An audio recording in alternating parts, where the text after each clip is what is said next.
Halo friend, terima kasih sudah klik video ini. Kali ini MFR akan menceritakan sebuah film live action dari sebuah animasi yang mengisahkan seorang anak laki-laki yang harus mampu mengendalikan unsur alam seperti angin, air, bumi, dan api untuk menyatukan seluruh kerajaan. Bagaimana kisah lengkapnya? Inilah Last Airbender.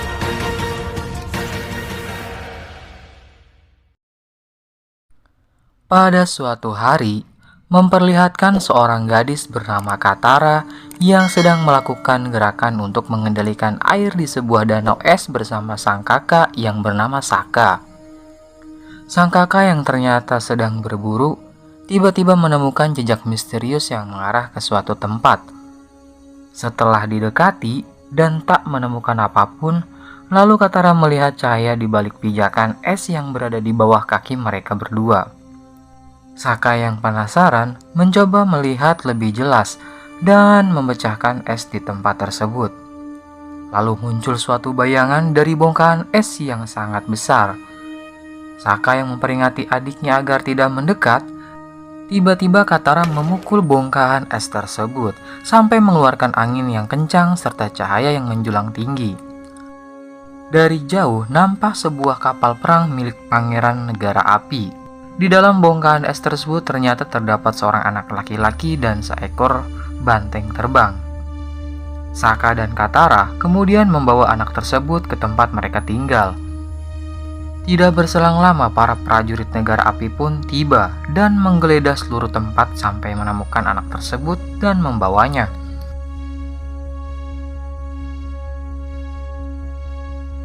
Jenderal Iroh dan Zuko memeriksa apakah anak tersebut adalah orang yang mereka cari selama ini.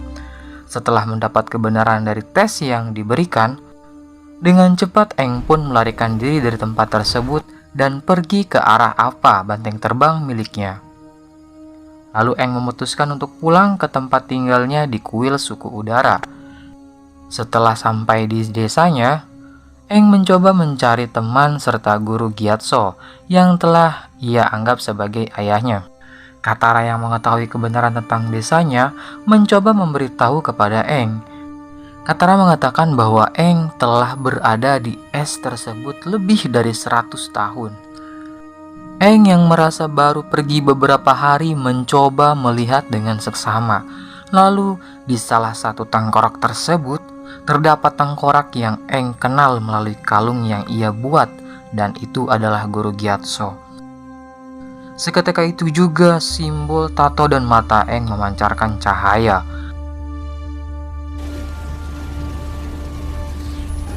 Aang yang marah, tanpa ia sadari ia telah masuk ke dunia roh para avatar. Setelah bertemu dengan roh naga, Aang pun tersadar karena suara Katara yang memanggilnya. Singkat cerita, Aang yang sekarang berada di sebuah desa pengendali bumi bertemu dengan anak perempuan yang sedang dikejar oleh beberapa tentara negara api. Tanpa perlawanan yang berarti, mereka pun akhirnya dibawa ke desa terdekat yang telah dijaga ketat oleh pasukan negara api. Aang yang mengetahui bahwa desa ini telah diisolasi oleh pasukan negara api mencoba kembali membangkitkan semangat para pengendali agar berani melawan.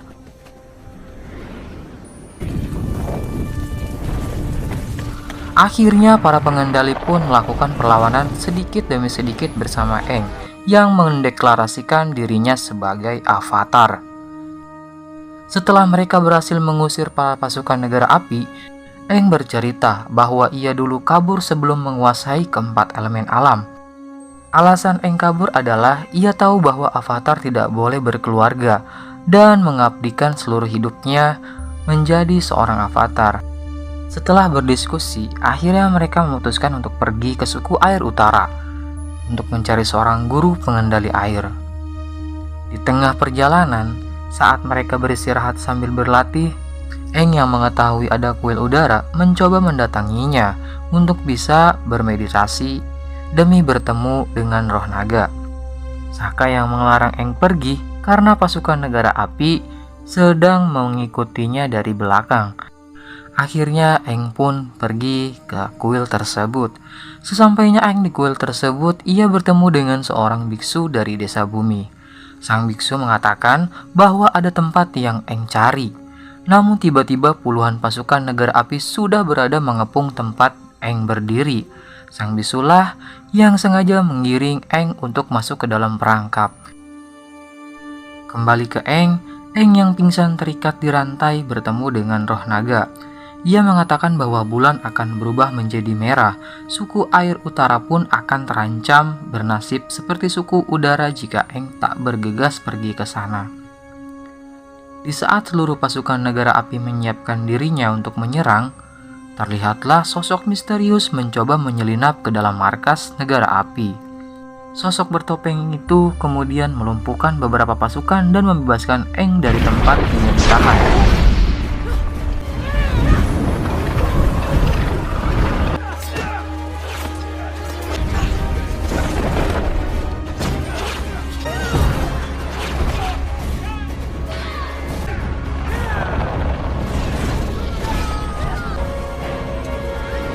Walau menemui kesulitan, mereka berdua pun akhirnya berhasil bergegas keluar meninggalkan markas negara api.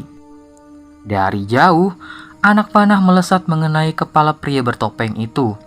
Setelah Eng membukanya, ternyata ia adalah Pangeran Zuko yang menyamar. Eng pun akhirnya membawa dia ke dalam hutan sampai pagi dan meninggalkannya. Di tempat lain, Eng dan yang lainnya telah sampai di suku air utara dan disambut oleh sang putri kerajaan dan para master suku air.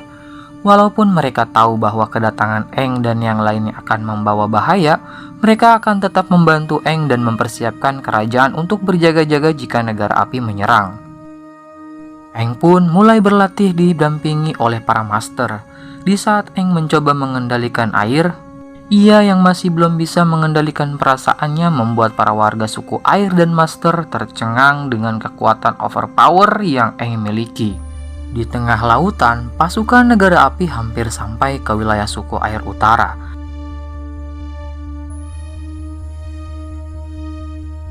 Pada bagian bawah kapal, Zuko ternyata terlihat selamat dalam insiden ledakan tersebut. Terlihat para pasukan negara api telah sampai di benteng kerajaan. Eng pun bergegas pergi ke tempat suci untuk bermeditasi yang di situ terdapat roh bulan. Tiba-tiba Zuko muncul untuk menculik Eng kembali. Katara yang seorang diri tak mampu melawan putra Raja Api tersebut.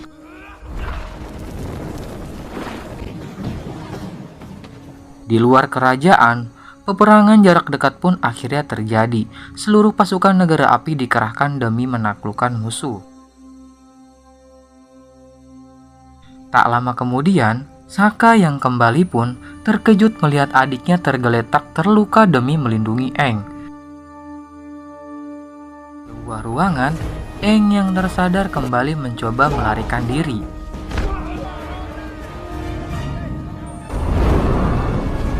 Saat ia terpojok, tiba-tiba Katara muncul dan langsung membantu Eng melawan Zuko. Negara api yang mulai kewalahan melawan suku air mulai menjalankan rencananya mencari keberadaan roh bulan. Jenderal Iroh yang sedari awal tidak menginginkan peperangan ini terjadi, mencoba melarang Komandan Zhao untuk merusak keseimbangan dunia. Ia berencana melenyapkan salah satu dari ikan tersebut. Jenderal Iroh berkali-kali mencoba mengingatkan bahwa ia tidak boleh melakukan hal tersebut. Sokka dan yang lainnya yang tiba pun langsung panik seketika. Langit menjadi merah, seluruh pengendali air kehilangan kekuatannya. Jenderal Iroh yang marah menyerang pasukan Komandan Zhao untuk pergi dari tempat tersebut. Dan dengan GG-nya, ia bisa mengeluarkan api langsung dari tangannya tanpa bantuan media api. Setelah itu, Jenderal Iroh memberitahu bahwa Putri Yue bisa mengembalikan keseimbangan dunia dengan mengorbankan dirinya untuk roh bulan agar kembali hidup. Sokka yang mengetahui hal tersebut langsung merasa sedih karena harus berpisah dengan wanita yang ia cintai. Putri Yue pun akhirnya mengorbankan dirinya untuk roh bulan. Seketika itu juga, bulan pun akhirnya kembali bersinar dan para pengendali air bisa mendapatkan kekuatannya kembali.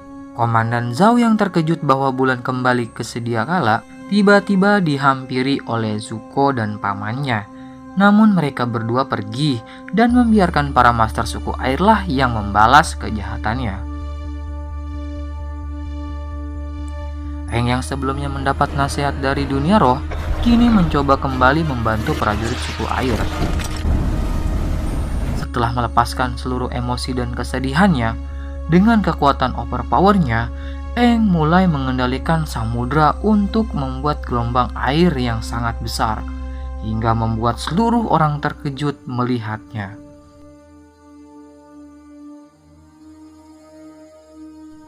Dengan kekuatan miliknya, Aang bisa menyerang puluhan kapal milik negara api dengan satu hentakan tangannya.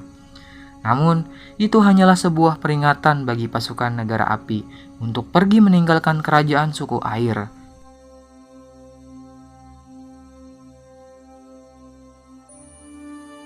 Setelah peperangan berhenti dan berakhir, Aang pun mulai dihormati seluruh orang di medan perang beserta Sokka dan Katara.